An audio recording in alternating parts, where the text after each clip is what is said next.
Let me tell you something you already know but refuse to admit. Your life is slipping through your fingers while you make excuses. Every second you waste scrolling, hesitating, doubting yourself is another second your competition is out there grinding, leveling up, leaving you in the dust. You feel that knot in your stomach? That's your potential screaming at you to wake the hell up. This isn't just another video. This is your turning point. Right here, right now. I'm about to hit you with truth so raw, so brutally honest that by the time I'm done, you'll either be ready to conquer your demons or you'll stay exactly where you are, stuck, frustrated, watching life pass you by.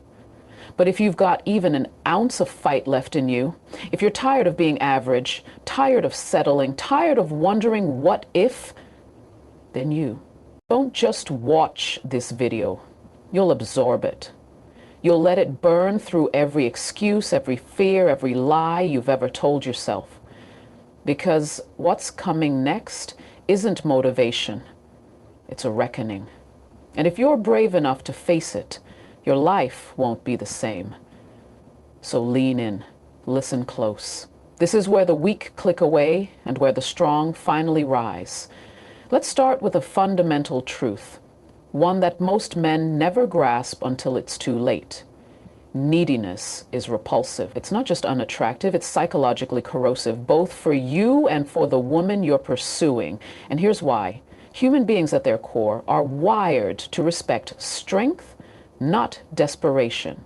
When you chase, when you beg, when you mold yourself into whatever you think she wants, you are broadcasting weakness. And weakness doesn't inspire love. It inspires pity, contempt, or worse, indifference. Think about it this way. What do people naturally gravitate toward? Confidence, purpose, self-assuredness. A man who is solid in who he is, who doesn't crumble at the first sign of disinterest, who doesn't rearrange his entire life just to keep a woman's attention, that man is magnetic. He doesn't have to convince anyone of his worth because his worth is self-evident. And that's the key difference between a man who is pursued and a man who is ignored. Now, let's break down the psychology behind this. Neediness stems from one critical error: externalizing your value. You start believing that your worth is determined by how much attention she gives you, how quickly she replies, whether she chooses you over someone else. That's a fatal mistake. Because the moment you place your sense of self in someone else's hands, you've already lost. You've made yourself dependent on their validation. And that dependency is what kills attraction. Women and people in general don't fall in love with those who depend on them for emotional survival. They fall in love with those who stand firmly on their own. So how do you fix this? You reverse the equation. Instead of asking, does she like me? You ask, do I like her? Instead of worrying about whether she'll leave, you ask, does she meet my standards? This shift is everything. Because when you operate from a place of internal confidence, when you know deep down that you are the one who chooses, not the one waiting to be chosen, everything changes. Your energy shifts, your posture shifts, the way you speak, the way you carry yourself, even the way you look her shifts. And that's when the real magic happens. But here's the hard part. This isn't about faking it. You can't just pretend to be confident and expect lasting results. Real magnetism comes from genuine self-mastery. It comes from having a life so compelling that a woman isn't the center of it. She's an addition to it. That means building a career that excites you, cultivating a mindset that doesn't break under pressure, surrounding yourself with people who push you to be better. When you do that, you stop being the guy who texts her 3 times in a row because she didn't reply fast enough. You become the guy who's too busy moving forward to obsess over her response time. And here's the paradox. The less you need her, the more she'll want you. It sounds counterintuitive, but it's rooted in deep human psychology. People are drawn to those who don't cling. They respect those who respect themselves first. So if you want to be a man that women don't leave, you have to become a man who isn't afraid of being left. Because when she senses that you're completely at peace with the idea of walking away, that's when she'll fight to stay. So ask yourself right now, are you chasing or are you attracting? Are you building your life in a way that makes you irresistible, or are you shrinking yourself to fit into someone else's world? The choice is yours, but remember this: the greatest power you have is the power to walk away. And the man who understands that will never be the one begging for love. Close with this. Stop waiting for permission to be great. Stop waiting for someone else to validate your worth. The moment you take full responsibility for your own life is the moment you become unstoppable, and the moment the right people start staying. Let's address something most men never consider. You are not auditioning for women, they are auditioning for you. This isn't arrogance, it's a fundamental recalibration of how you perceive your own value. The moment you internalize that you are the prize, not the participant, not the option, but the reward, everything changes. Women can sense this shift at a subconscious level. They're biologically and psychologically wired to seek out men who stand apart, men who don't just occupy space, but command it. So the question isn't whether you're good enough for her. The real question is if she's good enough for you. Now, let's dissect why this mindset is so rare and so powerful. Most men operate from scarcity. They believe that it signals that the man has options, that he isn't desperate, that he's judging her just as much as she's judging him. And that's intoxicating. When you become the standard, not the suitor, she's no longer evaluating you, you're evaluating her. But here's where most men fail. They mistake being the prize for being entitled. There's a critical difference. Being the prize doesn't mean you're arrogant or unapproachable. It means you've built a life so meaningful that a woman isn't your goal. She's your complement. It means you're not looking for someone to complete you. You're looking for someone who's worthy of joining you. That's the distinction. A prize isn't something that's handed out freely. It's something that's earned. And if you want to be that, you have to put in the work. Not for her, but for yourself. So how do you cultivate this? First, you define your non-negotiables. What will you tolerate? What won't you tolerate? If you don't set boundaries, you'll attract people who have no respect for them. Second, you develop unshakable self-respect. That means walking away the second someone treats you as less than you are. No explanations, no second chances, just action. Because when you tolerate disrespect, you invite more of it. But when you remove yourself from situations that diminish you, you send a message to the world and to yourself that you are not to be trifled with. And third, this is the most important, you become someone worth chasing. That means excelling in your career. It means having a physique that reflects discipline. It means cultivating a mind that's sharp, curious, and relentless. It means having a presence that fills. Don't hold on tight.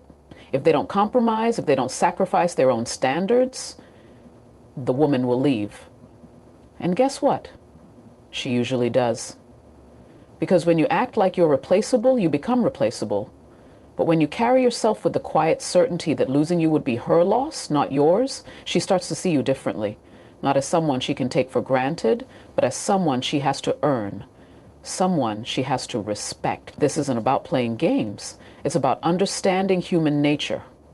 People don't value what comes easily. They value what they've had to strive for, what they've had to measure themselves against. Think about it. Why do women often chase men who seem indifferent?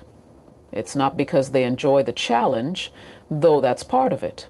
It's because indifference signals high value in the room when you walk in. You don't do this to impress women. You do this because anything less is beneath you. And when you operate at that level, women don't just want you. They fear losing you because they know men like you aren't common. They know that if they let you slip away, they might never find someone like you again. Now let's talk about the ultimate test. How do you react when she pulls away? The average man panics, he double texts, he compromises, he begs. The man who knows his worth, he does nothing. he stays the course. Because he understands that if she's willing to walk away, she was never his to begin with. And that's the real power move. Not chasing, not negotiating, but maintaining your frame so completely that her only options are to step up or step out. This is how you flip the script. This is how you go from being the one who fears abandonment to the one who's irreplaceable. Because when a woman realizes that you're not just another option, that you're the standard, she'll either rise to meet you or she'll disqualify herself. Either way, you win. So ask yourself today, are you acting like the prize or are you settling for scraps? Are you demanding the best or are you accepting less than you deserve? The choice is yours, but remember this. The world doesn't give you what you want. It gives you what you demand. Let's confront a brutal reality. Loyalty isn't given out of obligation. It's inspired by value. Most men misunderstand this. They think if they're nice enough, if they sacrifice enough, if they prove their devotion relentlessly, a woman will have no choice but to stay. But that's not how human psychology works. People don't remain loyal because you want them to. They remain loyal because they'd be fools to walk away from what you represent. So, how do you cultivate that kind of value? It starts with recognizing a fundamental truth. Women don't leave men. They leave the versions of those men who stopped growing. Think about it. When a relationship fades, it's rarely because of some sudden betrayal. It's usually the slow, quiet erosion of respect. The man who once had ambition becomes complacent. The man who was once disciplined becomes lazy. The man who was once a challenge becomes predictable. And predictability is the death of attraction. This isn't about blame. It's about accountability. If you want unwavering loyalty, you must first become someone worth being loyal to. That doesn't mean being perfect. It means being unignorable. It means having a presence so compelling that leaving you feels like abandoning a winning team mid-game. And that kind of presence isn't built overnight. It's forged through continuous self-improvement, through an unwillingness to stagnate, through a relentless commitment to being better today than you were yesterday. Now let's talk about leverage, not in a manipulative sense, but in the psychological reality that people stay where they feel they have the most to lose. If your relationship is built solely on emotional dependency, if the only thing keeping her there is your need for her, then the foundation is fragile. But if she looks at you and sees a man who is constantly evolving, a man whose absence would leave a void nothing else could fill, then walking away ceases to be an option. This is why mission is everything. A man without a purpose is a man without power. When you're fully committed to something greater than yourself, whether it's your career, your craft, or your vision, you radiate a different energy. You're no longer just a boyfriend or a partner. You become a force. And forces aren't easily discarded. But here's the critical distinction. This isn't about convincing her to stay. It's about making the idea of leaving inconceivable. When you're truly operating at your highest level, the question isn't, why would she stay? It's, why would she ever leave? That shift in framing changes everything. Because now, instead of you fearing her departure, she fears the consequences of losing you.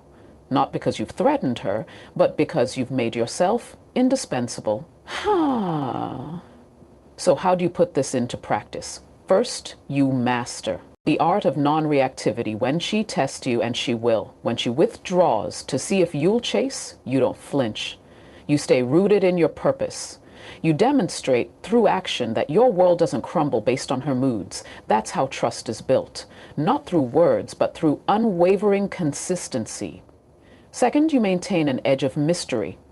This doesn't mean playing mind games. It means understanding that familiarity, over time, can breed indifference. So you keep growing. You stay dynamic. You remain a man who can't be fully figured out. Not because you're hiding things, but because you're always expanding. Third, and most importantly, you cultivate real options. This isn't about sleeping around or keeping backups. It's about the quiet confidence that comes from knowing you're not trapped. Wensheng senses that you're choosing her every day, not because you have to, but because you want to. That's when loyalty deepens. The bottom line, loyalty isn't something you ask for, it's something you command. Not through fear, not through guilt, but through being so undeniably valuable that leaving you would be a step down, not a step forward. So ask yourself today, are you building the kind of life that makes loyalty the obvious choice? Or are you just hoping she'll stick around out of pity or habit? The difference between those two paths is the difference between being left and being irreplaceable.